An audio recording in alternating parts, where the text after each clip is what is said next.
Welcome to Mittals kitchen. તો આજે આપણે ઘઉંના લોટનો શીરો બનાવવાના છે, જે ખૂબ જ ઇઝીલી બની જાય છે અને ટેસ્ટી પણ છે. સાથે જ એને ખાતી વખતે ચીકાશ પણ નહીં લાગે એવો આપણે એકદમ પરફેક્ટ બનાવીશું. તો ચાલો સ્ટાર્ટ કરીએ. એક હેવી બોટમવાળું પેન લઈ લીધું છે. હવે આપણે એની અંદર ઘી એડ કરીશું. 3 મોટા ચમચા ભરીને ઘી લીધું છે. જરૂર પડે તો આપણે પાછળથી બીજું ઘી એડ કરીશું. અહીં ઘઉંનો લોટ આપણે એકદમ કરકરો જે આવે છે ભાખરીનો એ લેવાનો છે. તો આપણે 1 વાટકી ઘઉંનો લોટ લઈ લીધો છે.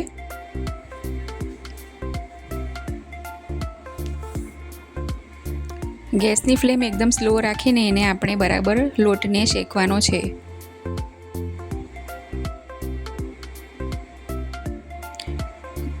તો જોઈ શકાય છે હજી આપણને ઘીની જરૂર છે, તો આપણે બીજું 1 ચમચા જેટલું ઘી એડ કરીશું.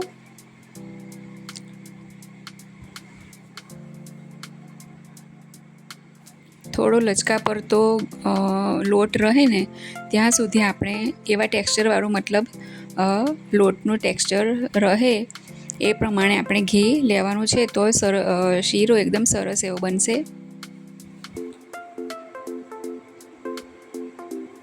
જો આવી રીતનું ટેક્સચર થાય ને ત્યાં સુધીનું આપણે ઘી રાખવાનું છે.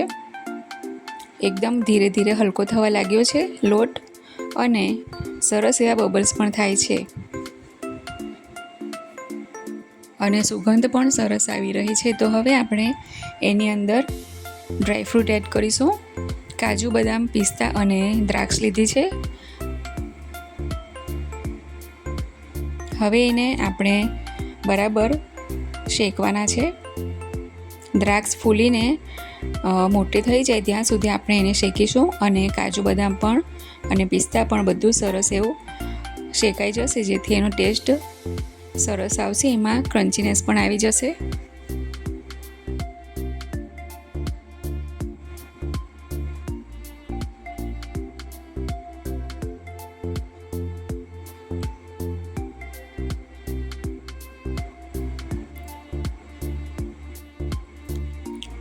તો હવે દ્રાક્ષ સરસ એવી ફૂલી ગઈ છે, જોઈ શકાય છે.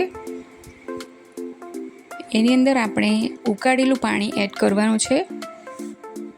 1 થી 1.5 વાટકી જેટલું આપણે પાણી લઈ લીધું છે.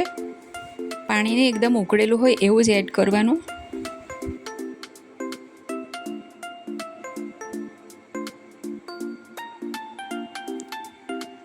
તો જોઈ શકાય છે ખૂબ જ સરસ એવો થઈ ગયો છે. હવે આપણે એની અંદર ખાંડ એડ કરીશું. જે વાટકીના માપથી આપણે લોટ લીધો હતો એ વાટકી અડધી લેવાની છે. આપણે અડધી વાટકી ખાંડ લેવાની છે અને જો તમને સ્વીટ વધારે ગમતું હોય તો તમે પોણી વાટકી પણ લઈ શકો છો. હવે આપણે બધું બરાબર મિક્સ કરી લઈશું.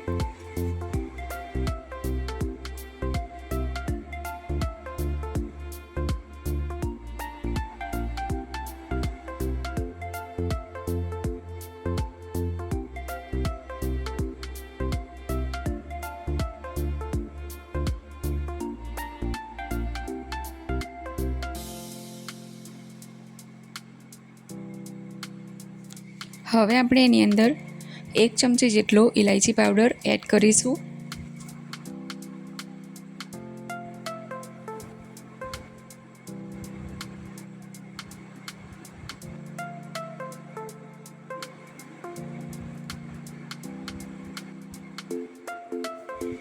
તો જોઈ શકાય છે હવે પેન છોડી રહ્યું છે અને સરસ એવો આપણો શીરો રેડી થઈ ગયો છે. ગેસની ફ્લેમ ઓફ કરી દીધી છે અને આપણો શીરો રેડી થઈ ગયો છે. ખૂબ જ ટેસ્ટી અને ઇઝીલી બની જાય છે.